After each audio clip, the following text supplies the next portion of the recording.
This is what revolution looks like. You gotta get in and stay in this fight. You've got to find a way to get in the way. Speak up, speak out every day. Freedom riders or letter writers, do what you can, just shine your light brighter.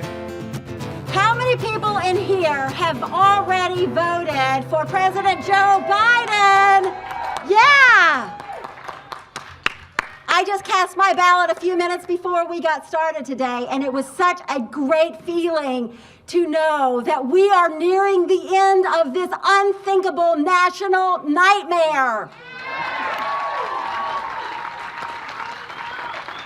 I was there with my daughter and our next door neighbor in January of 2017 with the thousands and women all over the country standing up in my pink hat. We are a movement. We have never stopped. We have made real fundamental change here in Virginia. I got home last night at 10 o'clock from Richmond, where we passed the most crucial and critical criminal justice reform done anywhere in the nation.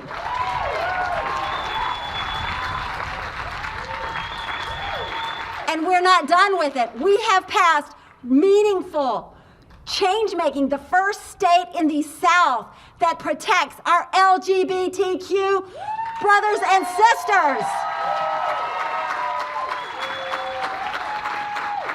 4 years ago, I was about to transition. We had talked about it, and the plan was that I would come out in December at work, and in January, I would go to work and live my life as Willa. And then election night happened. And I was terrified. I was crying. I was sobbing. I saw someone post that they were doing their happy dance. I didn't think I could go on. I didn't think I could transition. I knew that the Trump administration was going to be hostile to the LGBTQ community. Other people didn't necessarily believe that, but I knew. I knew he had picked Mike Pence as his vice president, and on day one of the first actions of the administration was to remove Title IX protections for trans youth in schools. But I sat there going, how can I do this?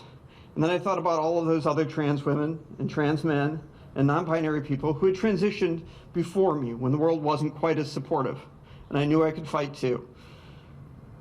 But I also knew I didn't want to feel this hopeless ever again. So I said, I have to do something. So I started to get to know my local politicians. And I met with, at that time, Delegate Boysko. And we sat around her office for over an hour, and we talked about all sorts of issues. And one of the issues that came up was birth certificates. And in Virginia at the time, in order to change your birth certificate, you had to have a surgical procedure, a medical procedure, something done to you. And for trans people, that meant some sort of surgery. And in order to change the gender on your birth certificate, you had to have some sort of surgery. But children, trans children, can't get surgery. They don't get surgery, despite what the transphobic media will have you think. Trans kids don't get surgery. That doesn't happen until they're older. So what does a trans kid do when they go to a school and they have to hand over a birth certificate that doesn't match their gender? That January, I got a message from Senator Boysko saying, I've introduced a bill to address the birth certificate issue. That bill passed this year. It is now law, all because of a conversation I had. You can do this too. Bring your issues forward to your politicians. Bring them forward. We all know the saying, all politics is local. And this is what it looks like. When you look around you and you see so many people here today caring about women's empowerment, this is how it all starts. You bring that energy up to the surface. You bring it up to the different levels of government, to the state level where myself and Senator Boysko are at, but also at the federal level with your congresspersons, the many that represent the area.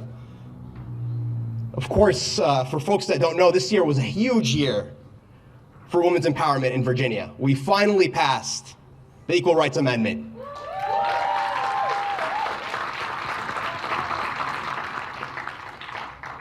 But who knew that this would be the state, our Commonwealth, that would make it 38 states that have passed and to ratify the Equal Rights Amendment for the federal Constitution. Who knew that our state would be the one that mattered the most? And that all started with you.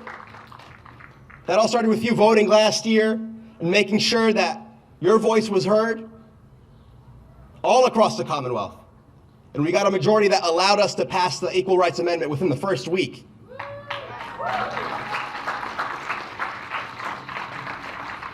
Equality of rights under the law shall not be denied nor abridged by the United States or by any state on account of sex. Those 24 words are the Equal Rights Amendment. It's what Ruth Bader Ginsburg fought for her entire life. We are here to carry on her legacy. What is on the line this year? Health care, equality for our transgender community, equity in housing, addressing racial injustices, and climate change solutions. All of this is on the line. Somebody mentioned earlier those voting lines are long. They are long because we have been waiting 4 long years to have our voices heard. As Michelle Obama told us, we have got to grab our comfortable shoes, put on our masks, pack a brown bag dinner, and maybe breakfast, because we've got to be willing to stand in line all night if we have to. Do not be daunted. Voting is safe and easy. Your vote is critical. Every single vote is critical. But you know what? How many of you have already voted? Look at that. Awesome. I need you to do more. I need you to do more. We know the power of the women's networks. We know the power of your networks. We need you to text 3 friends and ask them, have you voted? And if they say no, ask them what's their plan to vote and how can you help them? If they say yes, if they say no, whatever they say, make sure you get them to the polls and then ask them to do the same for 3 of their friends. The power of 3 and passing it on, we can multiply our votes and send them out there. So make sure that you can do that. Virginia is important. A lot of people say, oh, Virginia's blue. My vote's not going to matter, but you know why it matters? Those results come in early.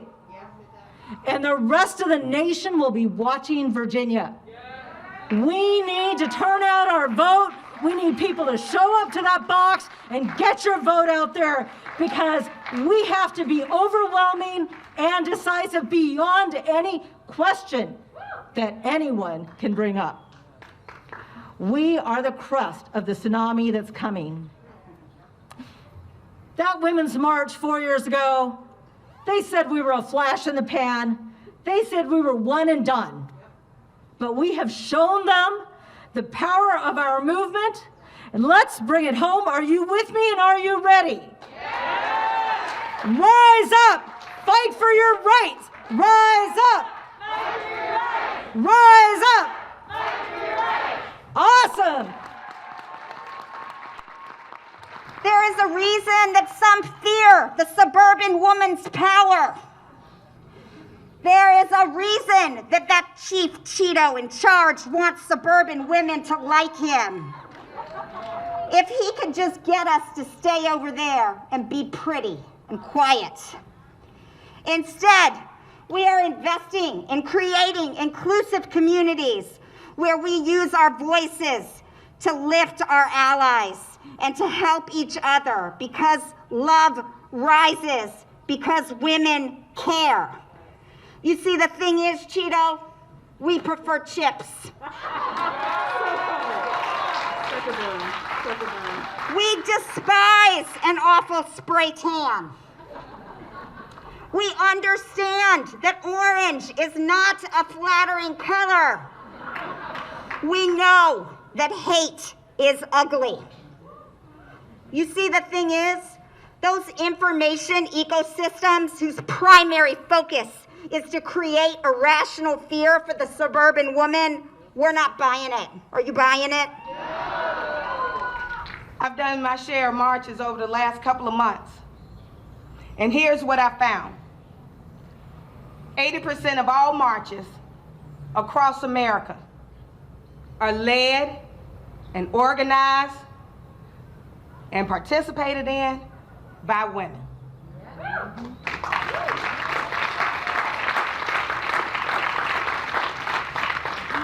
So we on the front lines. You might as well get a front seat. If we're gonna be on the front lines, we might as well get a front seat. Vote. Vote. Vote. Vote. Vote like your life depends on it. Vote like your future depends on it. Vote like your babies are dependent on it. Vote like your husbands depend on it. Vote like your sons depend on it. Vote like your parents depend on it. Vote, vote, vote, vote!